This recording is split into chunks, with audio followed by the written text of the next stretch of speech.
우리 주님의 크신 은혜가 또 이 예배 자리를 지키시는 성도님들께 임하시기를 바라고, 또 무엇보다 이 들려주시는 말씀을 또 잘 이해하고 또 성령의 음성으로 또 받아들이는 그런 시간이 되기를 진심으로 소망을 합니다.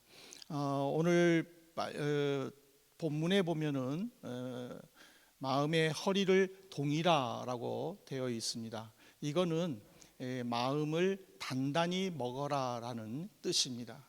이 마음을 단단히 먹다라는 것은 무언가 결단의 순간이 다가올 때 그것을 사용하는 말입니다. 내 의지와 선택으로 이 세상에 온 사람은 아무도 없습니다. 그러다가 필연적으로 죽음을 맞습니다. 그것이 인생입니다. 하지만 살아가는 동안에 내 의지와 또 선택의 그 순간들을 계속해야 하는 것, 그것도 인생입니다. 그러니까 이 말은 무슨 말이냐면, 출생과 죽음은 의지대로 되지 않지만 그 과정으로 가는 삶에는 우리의 의지가 절대적으로 필요한 것이 인생이다라는 것을 가르쳐 줍니다. 본문은요, 우리의 의지대로 되지 않는 인생을 누구보다 잘 알고 있는 베드로가 믿음을 지키다가 예수님 때문에 고난받고 고통당하는 그 성도들을 격려하기 위해 기록한 말씀입니다. 베드로는 그 기록한 말씀 중에서 좀 더 쉽게 요약을 한다면 이렇게 요약할 수 있습니다. 오랜 기간 선지자들과 예언자들이 하나님 말씀을 연구하면서 깨달은 것은 고난받는 메시아이다. 그리고 하늘로부터 보내주신 성령을 힘입어 그들이 우리에게 가르친 것은 예수 때문에 세상에서 받는 고난이다. 전에는 예수를 모르고 따랐지만 이제는 예수를 믿게 되었으니 예수 믿기 전에 욕망과 정욕을 모두 버리고 예수님의 거룩함을 따라 거룩해야 한다. 그러기 위해서는 죄를 짓지 않겠다는 마음을 단단히 먹고 두려움으로 지내야 한다. 이것이 베드로전서 1장과 그리고 베드로전서와 후서의 모든 내용들을 요약했다고 볼 수가 있습니다.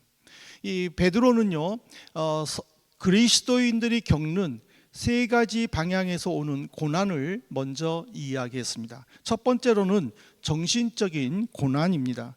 예수를 믿는다는 이 한 가지 사실 때문에 유대인들은 정든 고향 이스라엘 땅을 쫓겨나서 낯선 이방 지역으로 나왔습니다.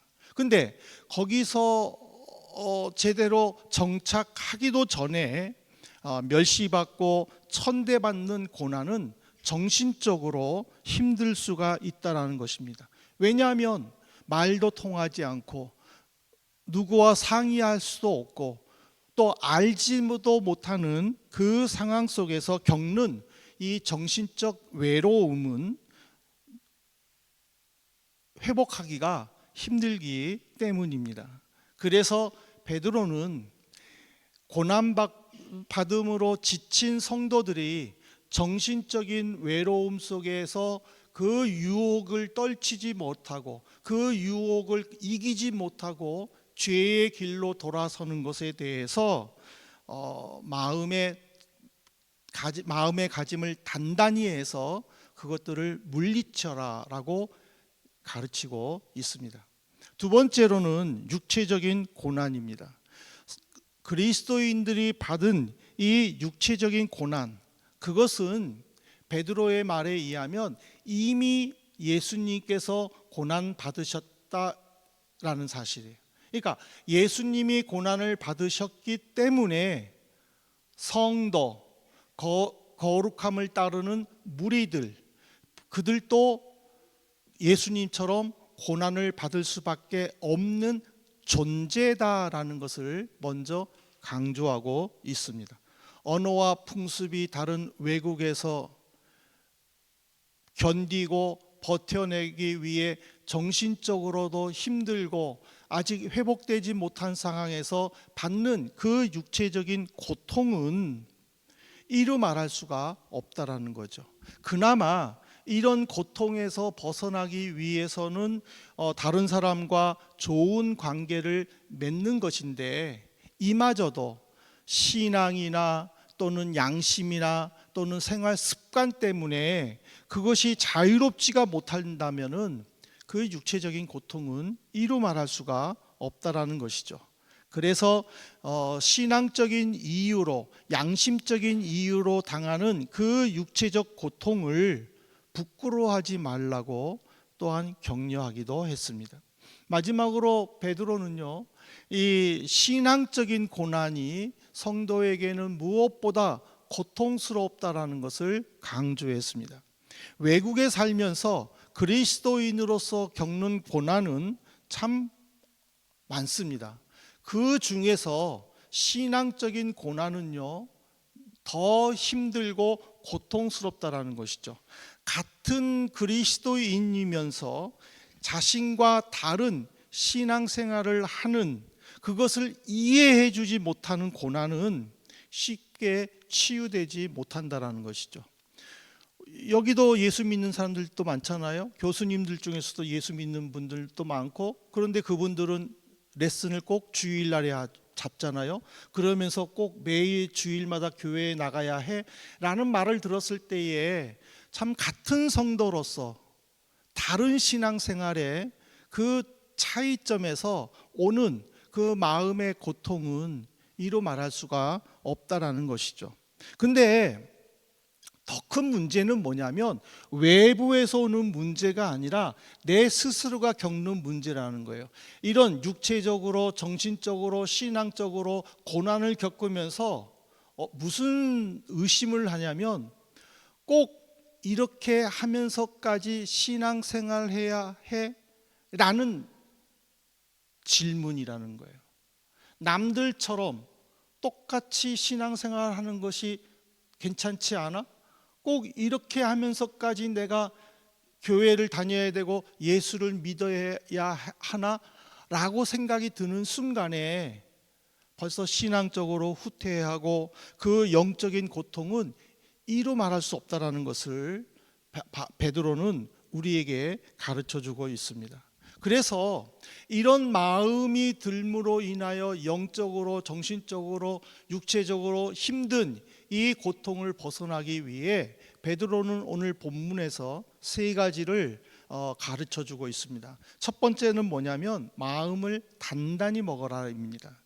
베드로전서 1장 13절에 보십시오. 그러므로 너희 마음의 허리를 동이고 근신하여 예수 그리스도께서 나타나실 때에 너희에게 가져다 주실 은혜를 온전히 바랄지어다. 이 동이다라는 것은요, 급한 일을 당할 때의 태도예요. 정신적이든 육체적이든 영적이든 게으른 삶을 반성하고 하늘나라의 소망을 목표로 매진하는 자세를 헬라어에서 말하고 있어요.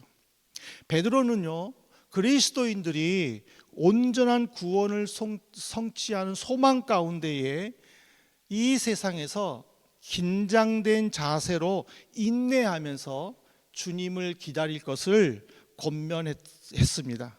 근데 이 베드로전서 1장 13절의 말씀은 이미 예수님께서 가르쳐 주신 교훈이기도 합니다. 누가복음 12장 35절에 보면 허리에 띠를 띠고 등불을 켜고 서 있어라. 이 허리에 띠를 띈다라는 것은요, 주인을 기다리는 종의 자세에서 나오는 이 말씀인데, 고대 근동 지역에서는요, 그러니까 지금 팔레스타인 지역이죠. 그 지역에서는 남자들도요, 발목까지 덮는 긴 옷을 입고 생활을 했어요. 근데 그냥 일상생활에 뭐 걸어 다니거나 또 뭐 잠깐의 일을 할 때는 이것이 뜨거운 햇살을 보호해 주는 좀 좋은 옷이에요. 그런데 어떤 일을 할 때라든지 또는 아니면은 적과 싸울 때에 이 긴 옷은 활동하기가 너무 불편하다는 거예요. 그래서 일을 할 때나 적군과 싸울 때는 이 긴 옷을 무릎 위까지 접어서 그것이 내려가지 않도록 허리띠를 두른 것이 그 당시의 풍습이었어요. 그래서 이 허리를 동인다, 허리를 묶는다, 이 말은 뭐냐면 무언가를 결단했다라는 것이고, 이 결단했다라는 것은 뭐냐면 마음을 굳게 다졌다라는 것을 의미하는 겁니다. 요즘에 한참 사회적으로 유행하는 단어 중에 하나가 이 심리 지배를 의미하는 가스라이팅이 유행하죠. 이 가스라이팅의 뜻은요, 타인을 위한다는 명목으로 심리나 상황을 조정해서 그 사람을 통제하고 조정한다라고 정의가 되었습니다. 우리는 알게 모르게 이 가스라이팅에 노출되어 있습니다. 음식을 먹을 때나 또는 어떤 제품을 구할 때, 아니면은 어떤 여행지를 가거나 심지어 내가 어떤 직업을 선택할까에서도 이 정보를 얻어야 된다라는 그 명목으로 인터넷 검색을 하고 있습니다. 그러니까 이 인터넷에 의존한다는 것은 뭐냐면 그 인터넷 정보 안에 들어가 있는 것에 나도 모르게 심리 지배를 받고 그것을 선택한다라는 것이죠. 근데 우리 신앙도요, 어떻게 보면은 이 가스라이팅에 노출되어 있어요. 내 믿음과 또는 내 의지가 확고하지 않으면은 이리저리 휘둘리기 쉽기 때문이라는 거죠. 그러다 보니까는 오랜 시간 교회에 출석하고 또 신앙생활을 하지만은 그 신앙은 제대로 성장하지 못하는 것이죠. 어떻게 하는 것이 좋은 결정인지도 모르는 채 그냥 분위기에 따라 가지고 하다가 나중에는 지쳐서 신앙마저 포기하는 경우도 있다라는 거예요. 그래서 베드로 사도는 이 사실을 너무나 잘 알고 있기 때문에 근신하고 온전히 바라라 하고 인내와 소망을 강조했다라는 사실입니다. 친구 따라 교회에 나왔든 누군가의 전도로 교회에 출석했든 이제 하나님의 말씀을 들었다면 신앙 성장을 위해 내 스스로가 책임의식을 가지고 집중해야 한다는 것이죠. 그래서 어떤 일을 당하더라도 내 결정에 의해 책임을 지고 끝까지 그것을 완주하는 그 굳게 마음을 먹는 다짐하는 그 시간이 필요하다라는 거예요.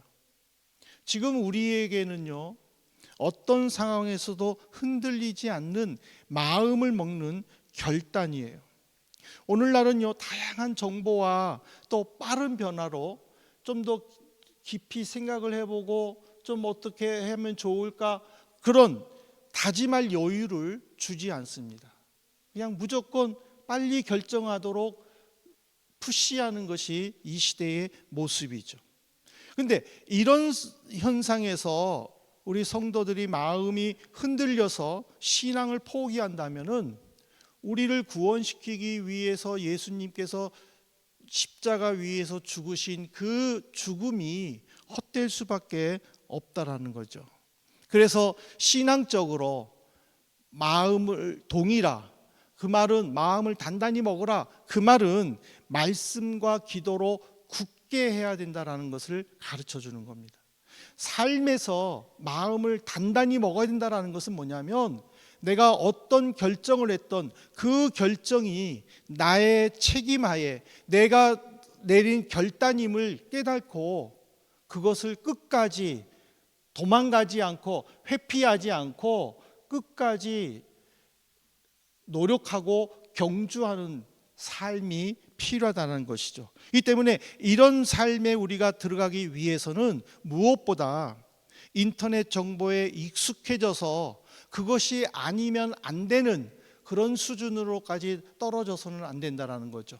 그리고 또 말씀을 매일매일 읽으면서 그 말씀 안에서 지혜를 가지고 하나님의 인도를 바라야 한다는 것이죠. 이것이 바로 마음을 단단히 먹어야 한다는 그 의미입니다. 두 번째로 베드로가 우리에게 요구한 것은요, 거룩한 삶을 살라고 가르쳤습니다. 베드로전서 1장 15절에 보십시오. 오직 너희를 부르신 거룩한 이처럼 너희도 모든 행실에 거룩한 자가 되라. 이 거룩한 자가 70인역에는요, 하나님을 가리킬 때 사용하는 호칭으로 이스라엘의 거룩한 자를 가르칩니다. 근데 여러분들, 제가 가끔 설교할 때마다 70인 번역 성경, 70인역 이런 말들을 쓰는데, 여러분 70인역이 무슨 의미인지 아십니까? 70인역이라는 것은요, 히브리어를 모르고 해외에서 살고 있는 유대인들을 위해서 예루살렘에 있는 유대학자 70명이 히브리어와 아람어로 된 그 율법서, 즉 구약 성경을 헬라어로 번역한 것이 70인역이에요. 이것이 기원전 300여 년경에 번역이 됐는데, 굉장히 오래된 번역, 히브리어가 헬라어로 번역된 성경이에요. 이거는 그 당시에 그 제사장, 대제사장 엘르아살이 각 지파에서 6명씩 12지파의 총 72명의 율법 학자들을 데리고 애굽에 있는 알렉산드리아로 가서 그 책을 번역을 했어요. 그래서 72명의 학자들이 번역을 했는데, 72 번역이란 말을 안 하고 쉽게 70인역 번역 성경이라고 말을 하는 거예요. 그래서 제가, 아니면 여러분들이 어디 가서 설교를 들을 때에 70인역 하면은, 히브리어와 아람어로 된 율법서를 헬라어로 번역한 오래된 구약 성경이구나 라고 생각하시면 됩니다. 우리가 교회 생활을 하는데 이 교회 용어들은 사회에서 쓰지 않기 때문에 조금 어려울 수도 있고 생소할 수도 있지만은, 또 이런 말들을 또 들을 때에 여러분들에게는 좀 더 또 교회 용어에 또 익숙해질 수 있지 않나 생각을 합니다. 어쨌든지 간에 이 거룩한 자라는 것은요, 하나님의 앞에서 하나님처럼, 하나님과 똑같이 살아야 한다는 것을 가르쳐 주는 거예요. 근데 우리는 거룩한 자가 되라 해가지고, 이게 명령어구나 라고 우리가 오해할 수 있는데, 이 문장상으로는 명령어가 아닙니다. 즉 70인역에서 학자들이 번역할 때에 그들에게는요, 목표가 있었어요. 많은 그리스도인들이 그들의 삶에서 하나님처럼 거룩해지면 좋겠다라고 하는 그 목표가 있었어요.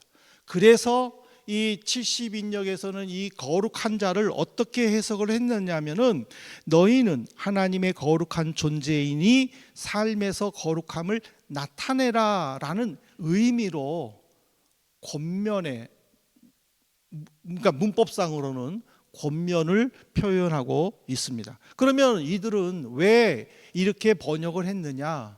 바로 레위기 11장 44절 말씀 때문에 그래요.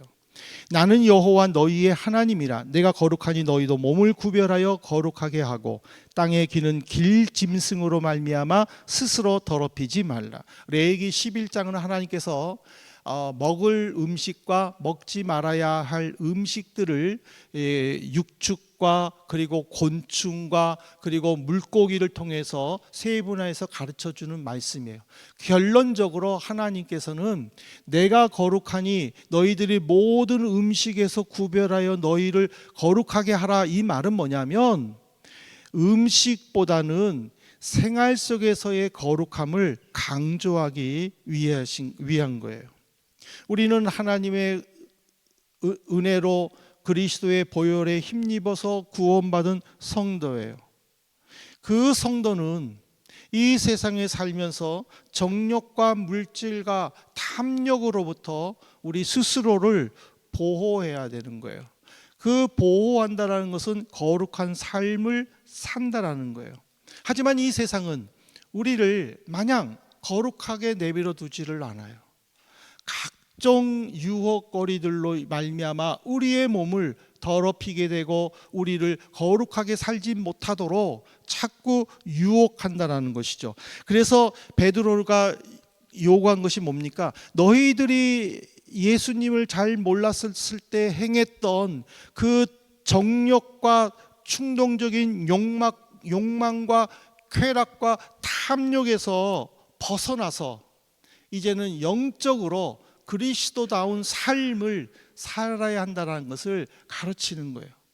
예수를 믿고 변화되어야 함에도 불구하고 예수를 믿지만은 여전히 옛 생활의 어떤 충동적인 생각과 말과 행동으로 인하여 다른 사람들에게 아픔을 주거나 상처를 주거나 또는 하나님께서 구별하여 먹어야 할 음식과 먹지 말아야 할 음식들을 가르쳐 주셨음에도 불구하고 그것들을 거부하고 내가 먹고 싶은 대로 탐욕 가운데에 그것들을 먹으면서 마치 미식가인 것처럼 자신을 미화시킨다면은 거룩한 삶과는 거리가 멀다라는 것을 우리에게 가르쳐 주고 있습니다. 그 다음에 마지막으로 이제 우리는 두려운 마음으로 지내야 합니다. 베드로전서 1장 17절에 보면은 외모로 보시지 않고 각 사람의 행위대로 심판하시는 이를 너희가 아버지라 부른즉 너희가 나그네로 있을 때를 두려움으로 지내라. 외모로 보지 않는다 이 말은요 편견에 사로잡혀 불공평하게 대하지 않는다라로 하나님께서는 편견이나 불공평이 없고 각 사람의 행위대로 심판하는 공의로운 분임을 나타내는 거예요. 그래서 이 두려움에서는요 70인역에서는 하나님을 생각하면서 두려운 마음으로 지내라고 해석을 한 거예요. 누구든지 사람에게는요 저마다 무서운 사람이 있어요. 집에도 무서운 사람이 있을 때에 많은 사람들은 그 사람의 눈치를 보면서 행동을 조심해요. 여러분들의 사회생활 속이나 공동체 생활 속에서 여러분들에게 누가 무섭습니까? 여러분은 그 무서운 사람에게 지적받지 않기 위해서 최소한 여러분들은 스스로 노력하고 잘하려고 애쓴다라는 거예요. 마찬가지로 우리 성도들도 하나님을 생각한다면은 함부로 살지 못한다라는 거예요. 우리가 왜 신앙생활을 합니까? 이 세상에 사는 동안에 복 받으려고요. 예수 안 믿어도 복 받아요. 내가 열심히 잘하고 돈 잘 모으면은 복 받잖아요. 꼭 예수 믿어야 복 받는다면은 예수 믿지 않는데도 복 받는 사람들은 뭐 때문에 복 받는 거예요? 우리가 신앙생활 하는 거는 이 세상에서 복받기 위하고 잘 살기 위함도 있지만은 더 중요한 거는 죽음 이후의 세계를 우리가 믿고 있기 때문이라는 것이죠. 죽음 이후 내 죽음은요 내 의지와는 상관이 없잖아요. 어느 날 갑자기 불시적으로 찾아오는 것이 죽음이라는 거예요. 그 죽음 이후에 내가 어떻게 될 것인지에 대한 그 믿음, 그 두려움을 우리가 극복하기 위해 예수님을 믿는다면은 그렇다면 우리는 이 땅에 사는 동안에 하나님을 바라보면서 모든 두려움들을 물리쳐야 되는 거예요. 왜?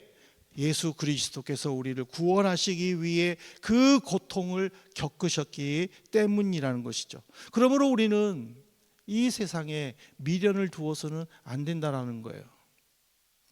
뭐 이런 말도 가끔 하잖아요. 아기가 태어날 때는요 주먹을 붓고 쥐고 태어난대요.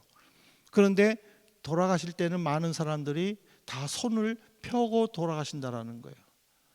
왜? 아기가 태어났을 때는 뭔가를 해보려고 주먹을 쥐지만 죽을 때는 소용이 없다라는 거예요. 죽은 사람 관 속에 금을 넣어봤자 그 금이 무슨 소용이 있어요? 그 금은 도굴꾼에 의해서 다 가지고 가잖아요. 죽은 사람에게 이 세상에서 값비싼 다이아몬드가 박힌 옷을 입혀봤자 무슨 소용이 있어요? 다이아몬드는 누군가에 의해 훔쳐갈 것이고 그 옷은 썩어질 거잖아요. 죽은 사람에게는 아무 필요가 없다라는 거예요. 그래서 여러분들의 옷에는요 다 주머니 있죠. 바지나 웃돌이나.